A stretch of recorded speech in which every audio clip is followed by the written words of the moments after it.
கிட்டத்தட்ட 9 நாடுகள் கிட்ட அணு ஆயுதங்கள் இருக்கு.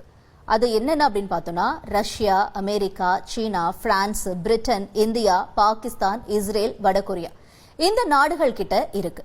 ஆனா அதே நேரம் சில நாடுகள் அவங்களுடைய நட்பு நாடுகள் கிட்ட அணு ஆயுதங்களை வச்சிருக்கிறதா சொல்லுது சர்வதேச அணு ஆயுத ஒழிப்பு பிரச்சார அமைப்பு. இஸ்ரேல் அவங்க கிட்ட அணு ஆயுதம் இருக்கிறத ஒத்துக்கவும் இல்லை, மறைக்கவும் இல்லை. இருந்தாலும் பல்வேறு அணு ஆயுத பரவல் தடை அப்புறம் கண்காணிப்பு குழுக்கள் இஸ்ரேல் கிட்டத்தட்ட 90 அணு ஆயுதங்கள் இருக்கிறதா மதிப்பிடுறாங்க. இப்படி அணு ஆயுதங்களை கொண்ட நாடுகள் பட்டியல்ல மத்திய கிழக்கு நாடுகள் இடம்பெறல. துருக்கியில அமெரிக்காவினுடைய அணு ஆயுதங்கள் இருக்கிறதாகவும் சொல்லப்படுது.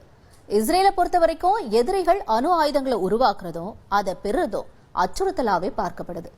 ஏன்னா ஒரு அணு ஆயுத தாக்குதல் குட்டி தேசத்தை பேரழிவுக்கு உட்படுத்தும் அப்படின்னும் அஞ்சப்படுது.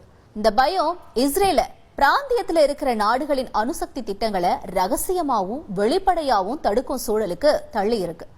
மத்திய கிழக்குல பிற நாடுகளுடைய அணு ஆயுத ஆசைகளை இஸ்ரேல் எப்படி தகர்த்துச்சு அப்படிங்கிற வரலாற்றை இப்ப நம்ம பார்க்கலாம். ஆபரேஷன் டெமோக்ளஸ் இஸ்ரேல் உளவு பிரிவான மொசாட் எகிப்தின் ஏவுகணை திட்டத்தை குறிவச்சு கையில் எடுத்துச்சு. 1950 இருந்து 1960 தொடக்கத்துல எகிப்து அதிபர் காமல் அபெட் நாசர் நாட்டினுடைய ஏவுகணை திட்டங்கள்ல அதீத ஆர்வம் காட்டினார். அவரோட ஆட்சியில எகிப்து கண்டம் விட்டு கண்டம் பாயும் ஏவுகணைகள் அப்புறம் போர் விமானங்கள் உருவாக்கத்திற்கு அதிகமா முதலீடும் செஞ்சிருந்தாங்க.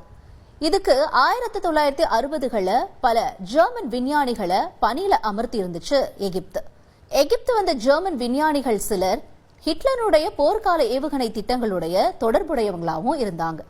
அவங்க ஏவுகணைகளை உருவாக்க தொடங்கியதும் அதை முறியடிக்க இஸ்ரேல் உளவுப்படை மொசாட் களமிறங்குச்சு. எகிப்து ஏவுகணை திட்டத்துல பணிபுரிஞ்ச ஜெர்மன் விஞ்ஞானிகளை குறிவச்சு கொலை, மிரட்டல் அப்புறம் நாச வேலைகள் இது எல்லாமே நடந்தது. 1961 1963 பார்சல் குண்டுகள் ஜெர்மனி விஞ்ஞானிகளை மரண குழிக்கு கொண்டு போயிடுச்சு. இதனால அஞ்சிய விஞ்ஞானிகள் திட்டத்தை கைவிட்டுட்டாங்க. எகிப்தினுடைய ஏவுகணை திட்டம் தடைப்பட்டுச்சு. இதுவே பிராந்தியத்துல ராணுவ அச்சுறுத்தல்களை இஸ்ரேல் எப்படி கையாளுது அப்படிங்கிறதுக்கான ஒரு உதாரணம். 1981 ஆபரேஷன் ஒபேரா இதுவும் இஸ்ரேல் வரலாற்றுல மறக்க முடியாத ஒரு அத்தியாயம்.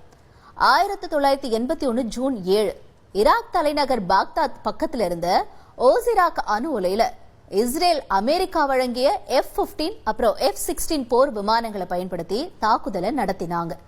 ஈராக் அணுசக்தி திட்டத்தை குறிவச்சு இஸ்ரேல் தொடங்கிய ஆபரேஷன் ஒபாராவில் 10 ஈராக்கிய வீரர்கள் அப்புறம் ஒரு பிரெஞ்சு பொறியாளர் கொல்லப்பட்டாங்க. அப்ப சதாம் ஹுசேன் தலைமையிலான ஆட்சி ஈராக்ல நடந்துட்டு வந்துச்சு. பிரான்ஸோட உதவியோட அணு உலையை கட்டுச்சு ஈராக் எப்படி அணு ஆயுதங்களை உருவாக்கலாம்னு இஸ்ரேல் எதிர்த்துச்சு. அணு உலை தாக்கப்படுறதுக்கு முன்னாடியே திட்டத்தை தடுக்க மொசாட் பல ரகசிய நடவடிக்கைகளை கையில் எடுத்தாங்க. 1979 பிரான்சினுடைய ரிவியரா துறைமுகத்துல ஈராக் அணு உலைக்கான உபகரணங்கள் எல்லாத்தையும் நாசப்படுத்தப்பட்டுச்சு. 1980 ஈராக்கினுடைய அணுசக்தி திட்டத்துல இடம்பெற்றிருந்த பல விஞ்ஞானிகள் மர்மமான முறையில கொல்லப்பட்டாங்க. ஆபரேஷன் ஒபேரா இஸ்ரேல் பாதுகாப்பு கொள்கையில அடிப்படையா மாறுச்சு. 1977 இருந்து 1983 வரைக்கும் இஸ்ரேல் பிரதமரா மெனாச்சம் பிகின் வகுத்த பாதுகாப்பு கோட்பாடு அப்புறம் எதிரி நாடுகள் அணு ஆயுதங்களை பெறத தடுக்கிறது இஸ்ரேலுடைய உறுதிப்பாட்டை வலியுறுத்தினாங்க. இஸ்ரேல் தாக்குதலுக்கு அப்புறமா ஈராக்கினுடைய அணுசக்தி ஆசை முடங்கி போச்சு. இருந்தாலும் உசைன் தொடர்ந்து அணுசக்தியை பெறத்துக்கு முயற்சியும் செஞ்சிருந்தார். ஆனா 1980கள ஈரான் ஈராக் போர், 1990கள முற்பகுதியில வளைகுடா போர் அப்புறம் அதை தொடர்ந்து விதிக்கப்பட்ட சர்வதேச தடைகள் எல்லாமே ஈராக்கினுடைய அணுசக்தி திட்டங்களை முன்னெடுக்கிறதுக்கு தடுத்துருச்சு அப்படின்னு தான் சொல்லணும். சிரியாவினுடைய அணுசக்தி முயற்சிகளுக்கு முட்டுக்கட்டையிட்ட இஸ்ரேலினுடைய ஆபரேஷன் ஆர்ஜே இஸ்ரேல் வரலாற்றுல தனி இடம் பிடிச்சது. சிரியாவில் இருக்க ஒரு அணுசக்தி நிலையத்தை குறிவச்சு 2007 இன்னொரு தாக்குதலை நடத்துச்சு இஸ்ரேல். சிரிய அதிபர் பஷார் அசாத் ரகசியமா ஒரு அணு உலைய கட்டுறதா தகவல் கிடைக்க ஆபரேஷன்ல இறங்குச்சு மொசாட். அல்கிபார்னு அழைக்கப்பட்ட அந்த நிலையம் செயல்பாட்டு நிலையம் நெருங்க இஸ்ரேலினுடைய எச்சரிக்கை ஒலியும் எழும்புச்சு. 2007 செப்டம்பர் 6 நைட்டு இஸ்ரேலிய போர் விமானங்கள் ஆபரேஷன் ஆர்ஜெட்டை தொடங்கி அல்கிபார் அணு உலைய அடியோடு அழிச்சிட்டாங்க. இஸ்ரேல் துல்லிய தாக்குதல்ல சிரியாவினுடைய அணு உலையும் தகர்ந்து போச்சு. இந்த தாக்குதல் சிரியாவினுடைய அணு ஆயுத ஆசைய முடிவுக்கு கொண்டு வந்து அப்புறம் அந்த நாட்டு அணு ஆயுதங்கள் உற்பத்தி செய்யறதையும் தடுத்துச்சு. இஸ்ரேல் இந்த நடவடிக்கையை பல ஆண்டுகளா ரகசியமா வச்சிருந்தாங்க. அதற்கடுத்தபடியா 2018ஆம் ஆண்டு ஒத்துக்கிட்டாங்க. சிரியாவினுடைய அல்கிபார்ல ஐநா ஆய்வாளர்கள் ஒரு குறிப்பிடத்தக்க அளவு யுரேனியம் இருந்த தடயங்களை கண்டறிஞ்சிருந்தாங்க. ஐநா பாதுகாப்பு கவுன்சில்ல முறையிடாத சிரியா அணு உலைய புல்டோசர் மூலமா இடிச்சு குப்பைகள் எல்லாம் அகற்றி எதுவும் தெரியாத வகையில ஒரு கட்டிடத்தை கட்டி மறைச்சிட்டாங்க. இதற்கிடையில ஒரு முக்கியமான தகவலையும் நாம பேசுவோம். இன்னைக்கு அணு ஆயுதத்தை உருவாக்குற ஒற்றை இஸ்லாமிய தேசமா இருக்குது பாகிஸ்தான்.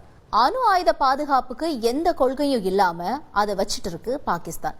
1980களிலேயே பாகிஸ்தானுடைய கஹூட்டா அணுசக்தி மையத்தை அழிக்க முன் வந்தது இஸ்ரேல்.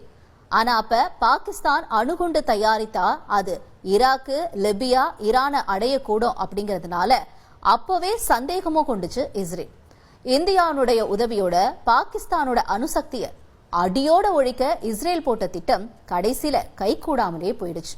இதுக்கு பல்வேறு காரணங்கள் இன்னைக்கும் பேசப்பட்டு வருது. சமீபத்திய ஆண்டுகளை நம்ம பார்க்கும் பொழுது இஸ்ரேலுடைய முதன்மை கவனம் எல்லாமே ஈரானினுடைய அணுசக்தி திட்டம் மேலதான் இருக்கு. பல தசாப்தங்களாவே ஈரானினுடைய அணுசக்தி திட்டங்களை பின்தொடர்ந்துட்டு வருது இஸ்ரேல் உளவுப்படையான மொசாட். ஈரான் அணுசக்தியை முடக்க சைபர் அட்டாக், நாசவேலை, படுகொலைகளையும் அரங்கேற்றினாங்க. 2010 ஈரானினுடைய அணுசக்தி திட்டங்களை குறிவச்சு ஸ்டக்ஸ்நெட் அப்படிங்கிற வைரஸ் அட்டாக்கையும் தொடுத்திருந்தாங்க இஸ்ரேல். இதையெல்லாம் பெரும்பாலும் இஸ்ரேல் வெளிப்படையாகவே ஒத்துக்கல. ஈரானினுடைய பல அணுசக்தி திட்ட வசதிகள் பெரிதும் பலப்படுத்தப்பட்ட நிலத்தடியில பரவி இருக்கிறதுனால மொசாட்டுக்கும் இது சிக்கலா இருக்கிறதா சொல்லப்படுது. பல ஆண்டுகளா பல ஈரானிய அணு விஞ்ஞானிகள் படுகொலை செய்யப்பட்டிருக்காங்க. அவங்கள ரொம்பவும் பிரபலமானவர் 2020 கொல்லப்பட்ட விஞ்ஞானி மோக்சென் ஃபக்ரிசாடே. ஈரானினுடைய அணுசக்தி திட்டத்தின் சிற்பியா கருதப்பட்ட ஃபக்ரிசாதே இஸ்ரேலுடைய மொசாட் படையால கொல்லப்பட்டதாவே நம்பப்படுது. அப்புறம் மத்த ஆபரேஷன் மாதிரி இந்த தாக்குதலையும் இஸ்ரேல் தான் சம்பந்தப்பட்டு இருக்கிறத உறுதிப்படுத்தவும் இல்ல, மறுக்கவும் இல்ல.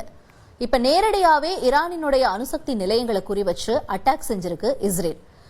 ஈரான் கிட்ட அணு ஆயுதம் கிடைச்சிடக்கூடாது அப்படிங்கறதுல உறுதியா இருக்கு இஸ்ரேல். பல வருஷங்களாவே ஈராக் சிரியாவில நடத்தினது மாதிரி ஈரான்ல இஸ்ரேல் நேரடி தாக்குதலை நடத்தினா அது பெரிதும் பலனளிக்காது அப்படின்னு தான் விஞ்ஞானிகளும் சர்வதேச பாதுகாப்பு வல்லுநர்களாலையும் சொல்லப்படுது. ஈரானினுடைய அணுசக்தி திட்டங்கள் பரவலா பாதாளத்துக்குள்ள இருக்கு. இதனால இஸ்ரேல் நடத்துற தாக்குதல் ஈரானினுடைய அணுசக்திய முழுமையா அழிக்காம போகலாம் அப்படின்னு குறிப்பிடுறாங்க. இத்தகைய கணிப்புகளுக்கு மத்தியில தான் அணு ஆயுதம் பெறத ஈரான் நெருங்கிவிட்டதாகவும் சொல்லி ஆபரேஷன் ரைசிங் லைனை முன்னெடுத்திருக்கு இஸ்ரேல். இஸ்ரேல் தாக்குதலுக்கு பதிலடியா ஈரான் ஏவுகணைகளை வீச இரு நாடுகளுக்கு இடையில இந்த மோதல் முற்றினதுனால மத்திய கிழக்குல இப்ப போர் மேகம் சூழ்ந்திருக்கு.